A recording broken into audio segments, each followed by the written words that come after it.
আসসালামু আলাইকুম রহমতুল্লাহ নাহমাদুহু ওয়া নুসাল্লি আলা রাসূলিহিল কারীম আম্মা বাদ। এমন একটি যুদ্ধ যা শুধু একটি জাতি নয়, বরং পুরো মানব জাতির ইতিহাসে একটি গুরুত্বপূর্ণ অধ্যায়। গাজওয়াতুল হিন্দ নাম শুনলেই মনে কৌতূহল জাগে। এটা কি? কোথায় সংঘটিত হবে?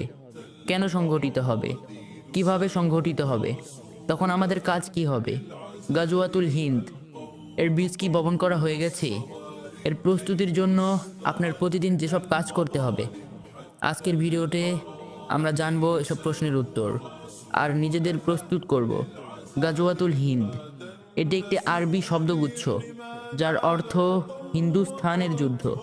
আরবিতে হিন্দ শব্দ দ্বারা দুটি অঞ্চলকে বোঝানো হয়, তবে জোরালোভাবে নির্দেশ করে এই ভারত উপমহাদেশকে।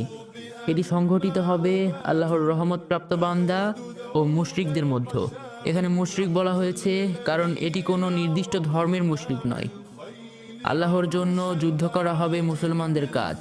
এটি কিসের মাধ্যমে সংঘটিত হবে তা আল্লাহ ভালো জানেন।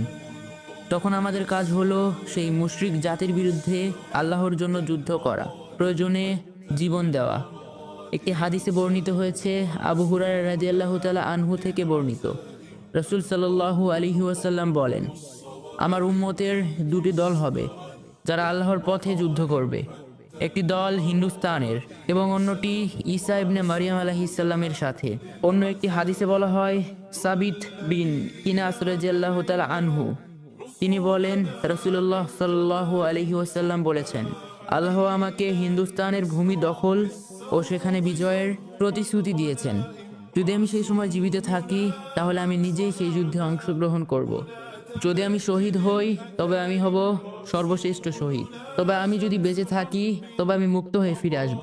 এছাড়াও আরও কিছু হাদিস রয়েছে। ভারত উপমহাদেশে অর্থাৎ হিন্দ অঞ্চলে অন্তর্ভুক্ত ভারত, পাকিস্তান, বাংলাদেশ, নেপাল, মালদ্বীপ এবং ভুটান। এর মধ্যে বাংলাদেশ, পাকিস্তান মুসলিম সংখ্যাগরিষ্ঠ দেশ, তার সাথে রয়েছে মালদ্বীপ। তবে ভারত, নেপাল, শ্রীলঙ্কা, ভুটানের সংখ্যাগরিষ্ঠ মানুষেরা শিরকে লিপ্ত অর্থাৎ মুশরিক। আমরা দেখছি ভারত ও পাকিস্তানের সম্পর্ক কেমন, সেটি অতীতে এবং বর্তমানে। আর বাংলাদেশের সাথে ভারতের সম্পর্ক বর্তমানে অবন্ধুত্বপূর্ণ। যদিও বাংলাদেশ ভারতকে বন্ধু মনে করলেও তারা নিজেদের স্বার্থে তারা কিছুই দেখে না।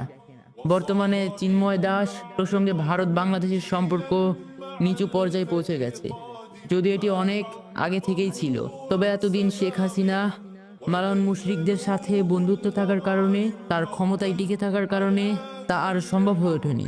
আলেমদের ধারণা এটির বীজ বপন সম্পন্ন, তবে এটি কবে সংঘটিত হবে তা আল্লাহ তাআলাই ভালো জানেন। এই যুদ্ধের প্রস্তুতি এখন থেকেই নিতে হবে, আর এর জন্য আমরা মুশরিকদের নিজেদের বন্ধু মনে করা বন্ধ করি। প্রতিদিন শারীরিক পরিশ্রম, ব্যায়ামের মাধ্যমে প্রস্তুতি গ্রহণ করি। আর এই যুদ্ধে যদি আমরা মৃত্যুবরণ করি তবে মৃত্যুর ভয় না রাখি, কারণ এই যুদ্ধে মৃত্যুবরণ করলে আমরা হব শ্রেষ্ঠ শহীদের অন্তর্ভুক্ত। আল্লাহ আমাদের সাহায্য করুন।